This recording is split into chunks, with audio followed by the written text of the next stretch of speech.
आज पूरी दुनिया ट्रंप के शांति प्रस्ताव पर रूस के राष्ट्रपति पुतिन की राय जानना चाहती है, क्योंकि युद्ध विराम होगा या फिर महायुद्ध अब पुतिन के नए निर्णय से तय होगा। मॉस्को में ट्रंप के दूत के साथ पुतिन की 3 दिसंबर को सबसे बड़ी मीटिंग हो चुकी है। ट्रंप के शांति प्रस्ताव और ट्रंप के दूत विटकॉफ के साथ हुई मीटिंग के बाद पहली बार रूस के राष्ट्रपति ने आज तक से बातचीत की।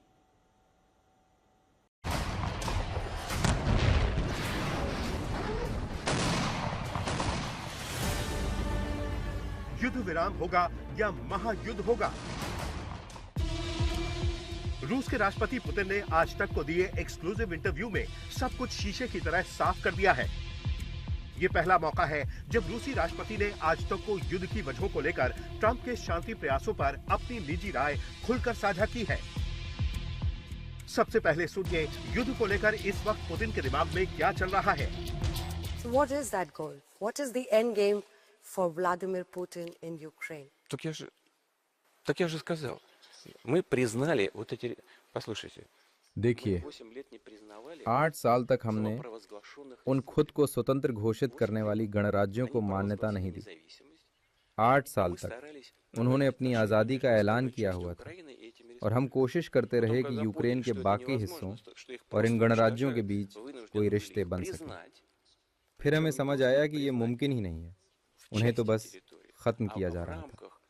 तभी हमें मजबूर होकर उन्हें मान्यता देनी पड़ी और सिर्फ कुछ हिस्सों को नहीं, बल्कि उनकी वही प्रशासनिक सीमाएं माननी पड़ी जो सोवियत काल में थी और बाद में स्वतंत्र यूक्रेन बनने के बाद भी थी। फिर वहां के लोग मतदाता रेफरेंडम में गए और उन्होंने मतदान किया कि वहां से सेना हटाई जाए और कोई भी सैन्य कार्रवाई ना की जाए। लेकिन उन्होंने युद्ध को ही चुना और अब मामला साफ हो गया है और बात एक ही चीज पर आकर टिकती है, या तो हम सैन्य कार्रवाई के जरिए उन क्षेत्रों को मुक्त करें या फिर यूक्रेनी सेना वहां से हट जाए, उन इलाकों को छोड़ दे और वहां के लोगों की हत्या करना बंद करे। यूक्रेन युद्ध को लेकर पुतिन के दिमाग में कोई कंफ्यूजन नहीं है।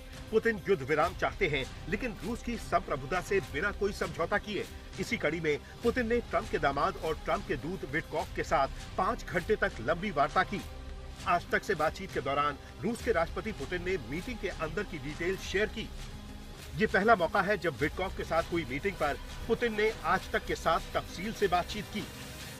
ऐतिहासिक मीटिंग हुआ है प्रेसिडेंट पुतिन यहाँ पर जैरेड कुशनर पहली बार क्रेमलिन में आए और स्टीव विटकॉफ उनके साथ थे। क्या बातचीत हुई जानना चाहेंगे, क्योंकि काश मैं उस कमरे में होती, क्योंकि हम यहीं पर थे और सुन पाते क्या हो रहा है। लेकिन क्या था उस पूरे मीटिंग का अंजाम? अभी इस बातचीत के मायने निकालना थोड़ी जल्दबाजी होगी। मुझे नहीं लगता आप वहाँ होते भी तो उस चर्चा को सुनकर आपको कुछ हासिल होता। ये बैठक 5 घंटे चली।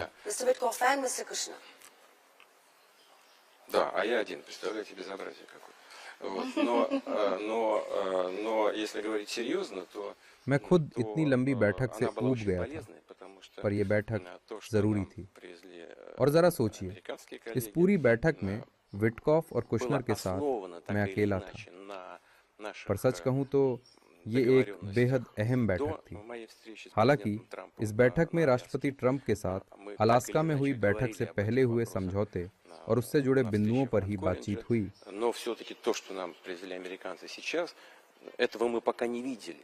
पर इस बार हमने एक बिंदु पर सिलसिलेवार बातचीत की, जो कुल मिलाकर काफी सार्थक रहा।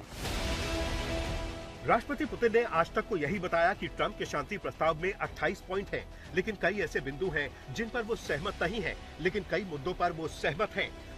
अब गेंद ट्रंप के पाले में है। किस पॉइंट पर जाकर बात अटकी?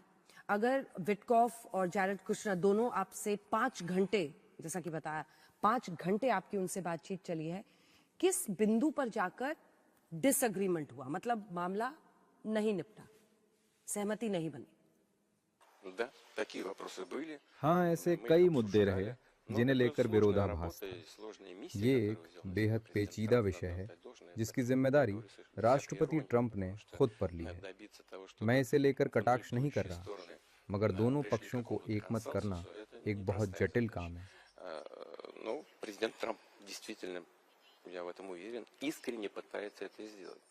हालांकि मैं मानता हूं कि राष्ट्रपति ट्रंप सचमुच इसका हल चाहते हैं और तभी हमने एक एक बिंदु पर सिलसिलेवार बात की, ऐसे हर मुद्दे पर जिसे लेकर हम सहमत या असहमत थे।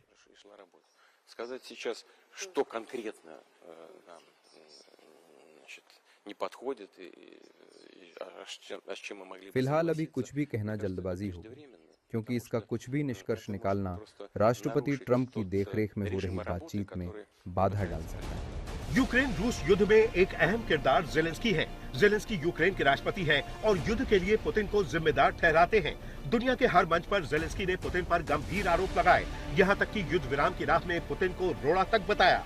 लेकिन जब आज तक ने राष्ट्रपति पुतिन से जेलेंस्की के आरोपों को लेकर सवाल पूछा, तो उनका जवाब बहुत गौर से सुनिए। ज़ेलेंस्की की अगर बात करें तो बहुत कुछ उनको प्रॉमिस किया गया, नेटो मेंबरशिप, ईयू मेंबरशिप, लेकिन ऐसा अब तक कुछ हुआ नहीं है। आपको क्या लगता है, नेटो मेंबरशिप कभी भी ऑन द टेबल था यूक्रेन के लिए, ज़ेलेंस्की के लिए?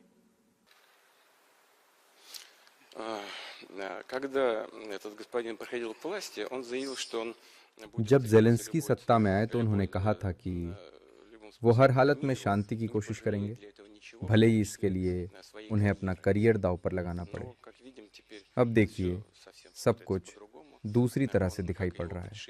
अब वो छोटे से समूह नेशनल रेडिकल फासिस्ट की मदद से हल निकाल रहे हैं।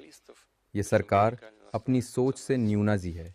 इनके राष्ट्रवाद और न्यूनाजी की परिभाषा एक ही है और इसी वजह से सारा माहौल युद्ध का बना। पुतिन मानते हैं कि पश्चिमी मुल्क यूक्रेन के कंधे पर बंदूक रखकर रूस पर चला रहे हैं। पुतिन की नजर में जेलेंस्की नाटो मुल्कों का मोहरा बनकर रह गए हैं। अगर आज यूक्रेन और रूस के बीच युद्ध चल रहा है, यूरोप और रूस के बीच तनाव है, तो उसकी एक बड़ी वजह नाटो मुल्कों की रूस विरोधी सोच है। नाटो का रूस की तरफ लगातार बढ़ रहा दायरा है। किसी भी देश की सुरक्षा दूसरे देश की सुरक्षा का उल्लंघन करके नहीं हो सकती। ये सिर्फ किताबों में लिखी लाइन नहीं है। अगर सुनने में कठिन लगे तो मैं इसे बहुत सरल भाषा में कहूंगा। यूक्रेन समेत हर देश को अधिकार है कि अपनी सुरक्षा कैसे करनी है वो स्वयं तय करे। हम इस अधिकार को यूक्रेन से छीन नहीं रहे, लेकिन बात यह है कि यूक्रेन की सुरक्षा रूस की सुरक्षा की कीमत पर नहीं होनी चाहिए। यूक्रेन सोचता है कि नेटो में शामिल होना उसके लिए अच्छा है, पर हम कहते हैं कि अगर ऐसा हुआ तो ये कदम रूस की सुरक्षा के लिए प्रत्यक्ष खतरा होगा। इसलिए जरूरत है एक ऐसा तरीका खोजने की जिसमें आपकी सुरक्षा भी बनी रहे और हमारी सुरक्षा खतरे में ना पड़े। हम कोई नई मांग नहीं कर रहे, हम बस इतना कह रहे हैं कि जो वादे हमें किए गए थे उन्हें बस पूरा किया जाए। ये कोई कल उठाया गया मुद्दा नहीं है। ये तो तब तय हुआ था जब मैं सत्ता में भी नहीं था। उन्होंने खुद कहा था 1 इंच भी पूर्व की ओर विस्तार नहीं होगा, लेकिन उसके बाद भी नेटो ने कई बार विस्तार किया और अब वे यूक्रेन को भी नेटो में शामिल करने की कवायद में थे। यही कारण है कि असंतोष पैदा हुआ, क्योंकि नेटो एक सैन्य गठबंधन है और उसका आर्टिकल 5 आज भी उतना ही प्रभावी है, लेकिन कोई हमारी सुरक्षा चिंताओं को गंभीरता से नहीं लेता।